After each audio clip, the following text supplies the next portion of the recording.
강호순 같은 경우에 93년도부터 12년 동안 결혼하고 또 이혼하기를 반복을 했는데요.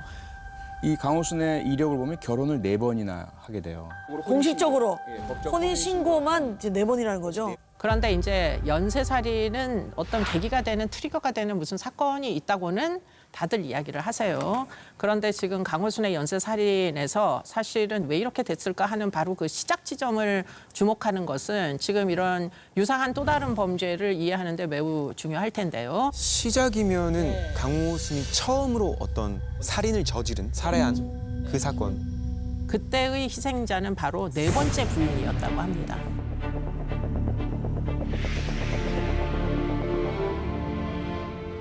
강호순의 4번째 부인과 이 장모가 숨진 화재 사건이 유족들은 끈질기게 재수사를 촉구해왔습니다. 의문의 화재로 강호순의 부인과 장모가 숨진 2005년. 사망 현장인 안방은 물론 거실과 부엌 등 집안이 대부분 불에 탔는데 강호순이 잠잤던 작은 방만 멀쩡합니다. 어머. 그날 저녁에 부인과 이렇게 싸우시지 않았나요, 혹시요? 그럼 불이 왜 났다고 생각하는 거죠? 모르겠습니다. 불을 낸 거겠죠? 강호순이? 네, 결국은 이제 방화 사건이라는 게 확인이 됐고요. 살인 혐의가 인정이 됐어요. 왜냐하면 인화물질, 마루에다 부어놓은 인화물질이 나중에 확인이 됐고요. 그렇기 때문에 고의적인 방화였다라는 건 틀림없이 확인이 됐고 그 결과 결국에는 이제 이 부인에 대한 사망이 이어졌는데 강호순은 끝까지 혐의를 부인했습니다.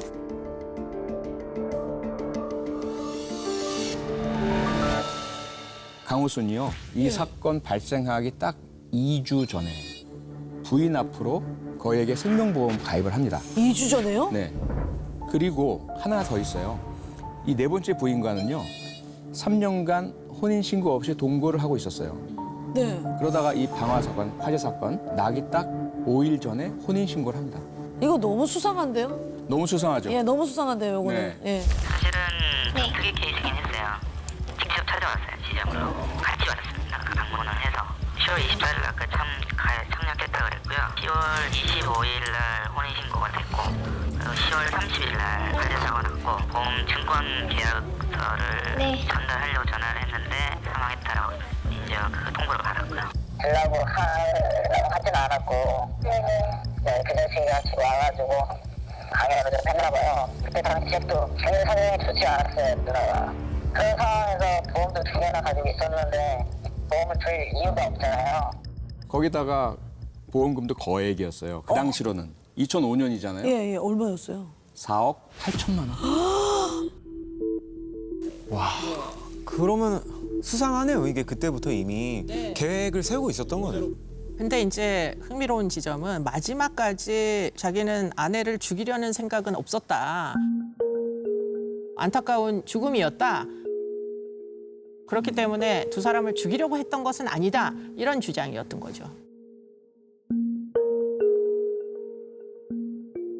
그렇게 보시는 분도 계신데 저는 생각이 다릅니다. 철저하게 강호순에게는 그 아내에 대한 살인도 계획에 있었다라고 보고 있고요. 그 이전의 경력에서 그 이유가 찾아집니다. 보험 범죄가 그때가 처음이 아니에요. 1995년, 96년, 97년 그때 시기가 기억하시죠? 네, 기억합니다. 너무 기억. IMF, 구제금융.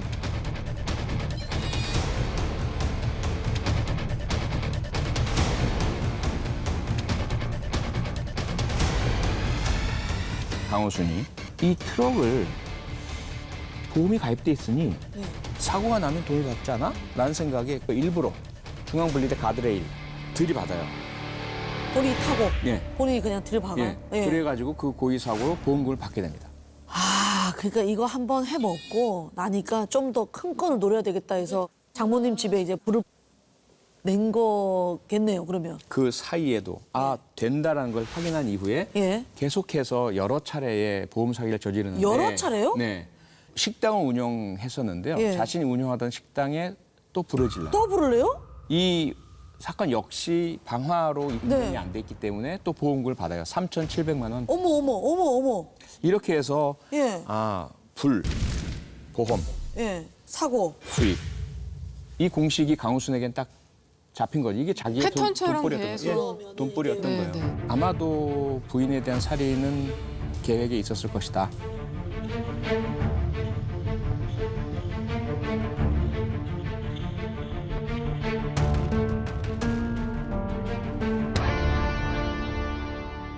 불을 내기는 냈는데 마누라도 탈출할 수도 있겠거니 이렇게 생각을 그냥 편의적으로 했을지도 모르겠다 그런 생각까지 있어가지고 이게 이제 살인의 고의, 그러니까 아내를 죽일 고의가 있는 방화였는지 아니면은 그렇지 않은 방화였는지 사실 굉장히 좀 애매한 지점이 있고요. 살인의 고의를 인정해야 되느냐 말아야 되느냐 재판에서 이 사건이 굉장히 쟁점이 되었었어요.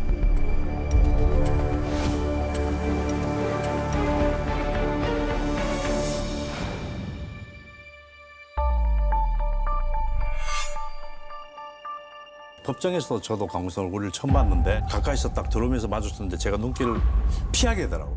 너무 무서웠나? 그죠, 살인마니까 사실 저는 무서울 것 같아요. 재판 내내 강호순은 그렇게 말을 많이 하지 않았습니다. 정서적으로 좀 많이 불안한지 손을 만작거리고 다리를 좀 떠는 그런 모습들을.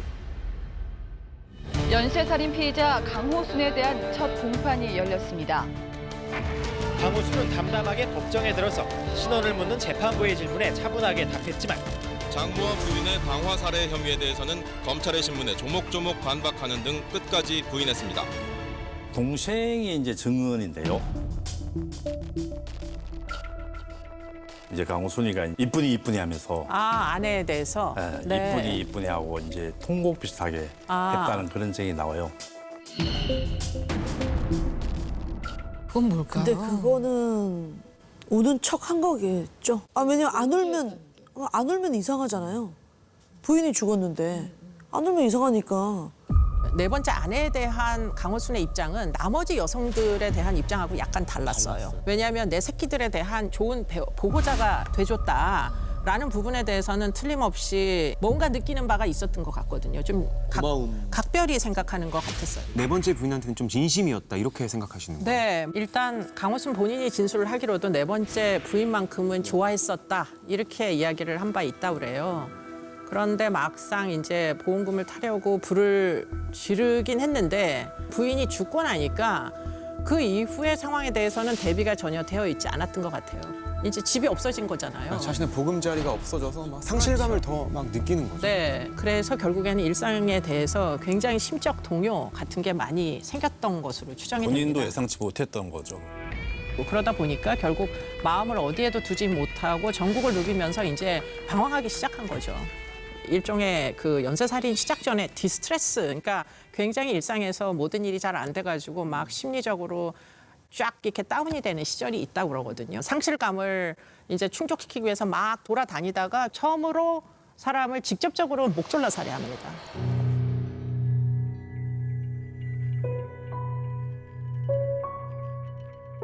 그 어떤 여자가 누구였느냐? 그 사람은 바로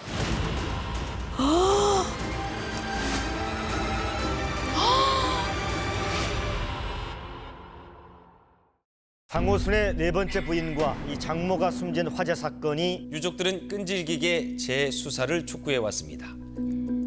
의문의 화재로 강호순의 부인과 장모가 숨진 2005년.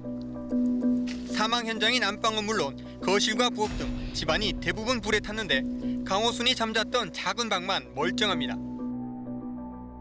2005년 10월에 네 번째 부인, 마지막 부인이죠. 이 사망을 합니다. 이 사건을 계기로 연쇄 살해하기 시작을 했고요. 부인이 죽고 나니까 상실감을 이제 충족시키기 위해서 막 돌아다니다가 처음으로 사람을 직접적으로 목졸라 살해합니다.